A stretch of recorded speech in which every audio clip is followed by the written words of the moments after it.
Coucou!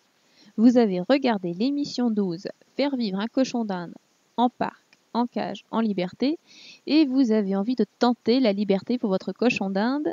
Voyons ça de plus près.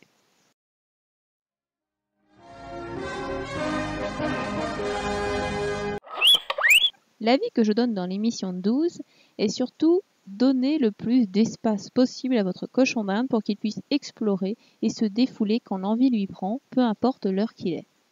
Mais évidemment, l'espace alloué se limite à sa sécurité, car tous les habitats et modes de vie ne permettent pas la liberté totale pour un petit rongeur. Et pourquoi j'ai pas vécu en liberté, moi? Parce que j'étais une grosse ignarde, ma pauvre. La belle vie que j'aurais eue!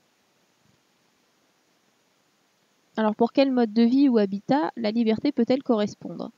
Si vous avez des gros animaux, chiens ou chats, eux, ils sont en liberté chez vous. Et il ne faut surtout pas qu'ils puissent se retrouver face à face avec le cochon d'Inde en votre absence.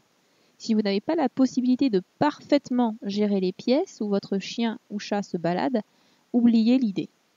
Si votre maison a un étage et que le chien n'a pas accès à l'escalier, fermé par une barrière ou une porte, alors pourquoi pas? Ou si vous êtes suffisamment sûr de vous pour savoir que vous n'oublierez jamais de fermer la porte de la pièce où vit le cochon d'Inde. Mais ces points ne valent pas que pour les animaux. Si vous avez des enfants, il faut être 100% sûr qu'eux-mêmes refermeront bien la porte ou qu'ils ne risquent pas de chahuter dans la pièce et marcher sur le cochon d'Inde. C'est pourquoi, dans le cas de chiens, chats ou enfants, je recommanderais la vie dans un parc. Vous pouvez aménager un très grand parc délimité par des grilles qui pourra faire plusieurs mètres carrés et garantira la sécurité de votre cochon d'Inde. Bon, on tente la liberté. Et dans quelle pièce alors? Si les enfants sont assez grands pour faire attention ou qu'il n'y a pas de chien ou chat, il faut décider de la pièce où va vivre le cochon d'Inde. Mes femelles vivent dans le séjour, mes mâles dans la chambre. Je garde les portes des pièces toujours fermées. Pour les garçons, il y a un risque de tomber dans l'escalier s'ils sortaient. Et pour les filles, il ne faut pas qu'elles rencontrent le lapin. Regardez cette bête féroce tapie dans l'ombre là, épiant la pauvre Pénélope qui se doute de rien. D'ailleurs, en été, Doudoune vit dehors, donc j'ai tendance à laisser la porte du séjour entrebâillée, ces demoiselles pouvant ainsi venir quémander à mes pieds dans la cuisine.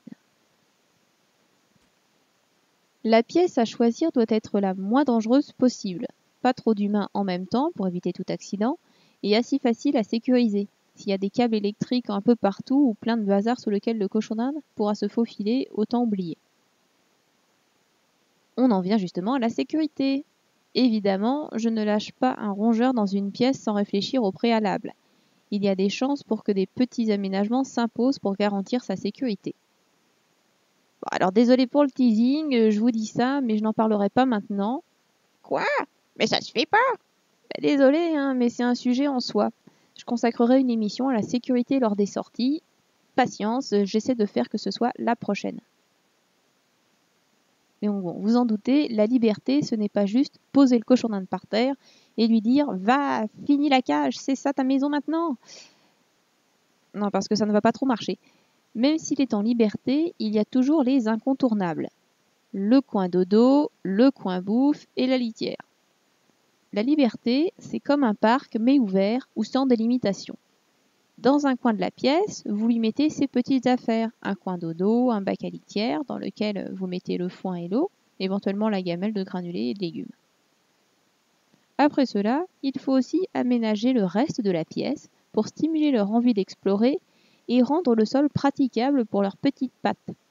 Mais tout ça, ce sera le thème de l'émission sur les sorties, les jouets et la stimulation. Mais c'est que du teasing dans cette émission que tu fais. Encore désolé, patience. La plus grande crainte, c'est de se retrouver avec des crottes et pipis partout où qu'ils rongent les meubles.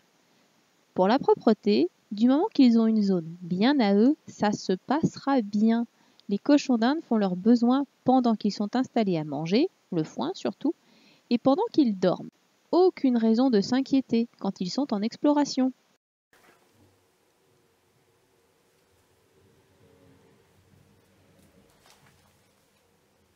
Sur cette vidéo, je viens tout juste de nettoyer la zone des filles et j'ai aussi balayé et passé la serpillière dans tout le séjour.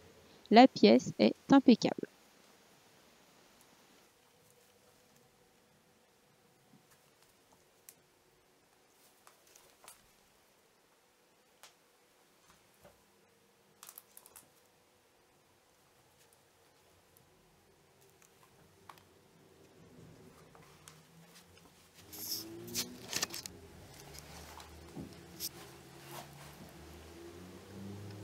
Voilà maintenant un tour d'horizon une semaine plus tard, sans que je n'ai nettoyé quoi que ce soit, hormis leur dodo et litière évidemment. La pièce est nickel. Il y a un petit brin de foin par-ci par-là, soit parce que je l'ai fait tomber en remettant du foin dans le râtelier, soit parce qu'il était accroché à leur poêle. Il n'y a vraiment pas de quoi s'inquiéter pour le ménage. Mais je précise que j'ai arrangé la disposition des meubles et tapis dans le séjour pour convenir à Pénélope et Gardénia et leur retirer toute envie de dormir ailleurs que sur leur dodo. Il faut penser comme un cochon d'Inde pour repérer d'avance les zones où il pourrait élire domicile et ainsi faire des saletés là où il ne devrait pas. L'idée générale à retenir, c'est un cochon d'Inde se sent en sécurité quand il a quelque chose au-dessus de la tête et aime dormir là où le sol est confortable. Autrement dit, un meuble sur pied, style table basse, lit, armoire, buffet, sur un tapis ou de la moquette, du point de vue d'un cochon d'Inde, c'est comme s'il y avait un panneau clignotant lit plus WC gratuit. Buster, ici avec Bull et aussi Joe, adorait se planquer sous ce meuble. Pauvre moquette, elle est très vite devenue crade. Aujourd'hui, ce meuble est juste sur du parquet. Dans le séjour, j'avais mis un joli tapis sous la table basse. Mais bien évidemment, les filles se sont tout de suite intéressées à ce revêtement confortable avec toi. Au début, tant pis, je balayais les quelques crottes que j'y trouvais.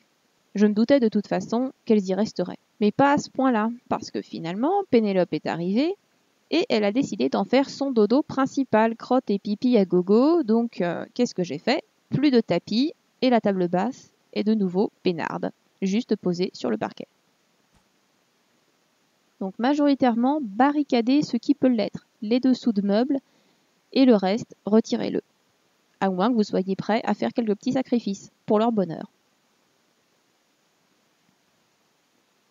Enfin, les dégâts possibles. Il n'y a pas que les pipis, il y a aussi les dégâts que peuvent causer leurs petites quenottes de rongeurs qui rongent. Les meubles en bois dur, soyez rassurés, c'est trop dur pour eux, ils n'y toucheront pas. Ce sont des rongeurs mais dans la limite du confort. Par contre, le bois bien tendre, style rotin et autres bois tressés, ou le papier peint, ont des chances de les intéresser. Alors mettez ça hors de leur portée ou renoncez. J'ai un porte-revue bouffé en bonne partie par Ami, mais c'est la seule qui l'a mangé. Missy, Gardénia et Pénélope ne l'ont jamais reniflé. Tous les cochons d'Inde n'auront pas le même comportement, et tout comme ils choisissent leur zone où dormir, vous pouvez influer sur ce qu'ils rongeront. S'ils se mettent à grignoter un meuble, mettez à leur disposition quelque chose fait dans le même bois, leur envie sera satisfaite sans créer de frustration. Car c'est cela qui pose souci, la frustration. Un animal frustré fera des bêtises. Mais si vous êtes à son écoute, vous lui donnerez ce qu'il veut et vous cohabiterez parfaitement. Et tout ça pourquoi La liberté, c'est beau comme mot, mais est-ce vraiment bénéfique? Je vous réponds, un grand oui. La liberté, c'est permettre à votre cochon d'Inde d'exprimer pleinement son caractère, de venir à vous s'il le souhaite, de venir vous marcher sur les pieds, de vous installer par terre et de les voir vous tourner autour, de manger avec eux. Pouvant sortir quand il en a envie, il fera plus d'exercices, il sera plus actif, il fera le fou plus longtemps et cela l'aidera à mieux vieillir. Vous vous rendrez aussi mieux compte des changements de comportement qui peuvent cacher une maladie. Un cochon d'Inde qui ne vient plus vous voir alors que d'habitude il vient à vos pieds, etc., vous permettra d'agir plus vite. Exemple. Buster a toujours vécu en liberté, il a eu des crises pour courir comme un fou jusqu'à ses 4 ans. Il gambade partout tout le temps, il a des lubies, la majorité du temps il dort la nuit dans sa cabane, mais il y a quelques soirs comme ça où il s'installe près de mon lit. Vers la fin de l'année dernière, il a eu des petits inconforts de ventre, mais ni son appétit ou son poids ne laissaient rien voir. Par contre, comme il vit en semi-liberté, c'est-à-dire qu'il est enfermé dans son parc 12 heures par jour, dès que je rentre le soir, il se met devant la porte et il pousse la porte de son nez et se précipite dès que je l'ouvre. Ce soir-là, il ne l'a pas fait, il est resté dans sa cabane à dormir. Cela m'a interloqué et je l'ai observé avec attention durant la soirée pour vérifier si mes soupçons étaient avérés. Gardénia, Bon, on ne connaît pas vraiment son âge. On suppose qu'elle en a 5 maintenant, mais rien de certain. Mais elle continue de se défouler de temps en temps, entraînée par Pénélope. Ces petits moments de folie ne sont possibles que sur l'impulsion du moment, d'une joie qui est éphémère. S'ils sont enfermés ou dans un espace trop réduit, ils ne peuvent pas l'exprimer. Je vous avoue, un grand parc ou la liberté, quand il s'agit de se défouler, ça revient grosso modo au même. Ce sont vraiment les interactions que vous avez avec eux et votre découverte de leur personnalité qui s'en trouvent enrichies, mais puissance 1000. Alors si vous en avez la possibilité, je vous invite grandement à tenter la liberté.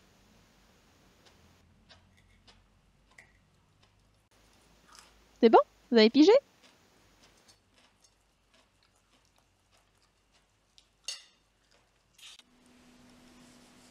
Je vous présente Sherlock. Je l'accueille actuellement chez moi en famille d'accueil. Donc il s'appelle Sherlock, il est agouti, il a le poil frisé et très doux, il est castré, il est né en mars 2016, donc il a environ 1 an. Il est très gentil, encore un peu craintif mais ça s'améliore. Il est actif, il a énormément de caractère, il réclame sa nourriture à l'heure et si ça traîne trop, il renverse sa gamelle. Il sait se faire entendre et se faire comprendre. Il est très curieux. Bref, voilà, c'est un amour qui ne demande qu'à être accueilli. Donc il est adoptable via l'association Adopte un rongeur, dans l'Oise ou en Île-de-France. Je mets le lien vers l'annonce dans la description. Merci beaucoup de la partager autour de vous pour qu'il trouve un foyer.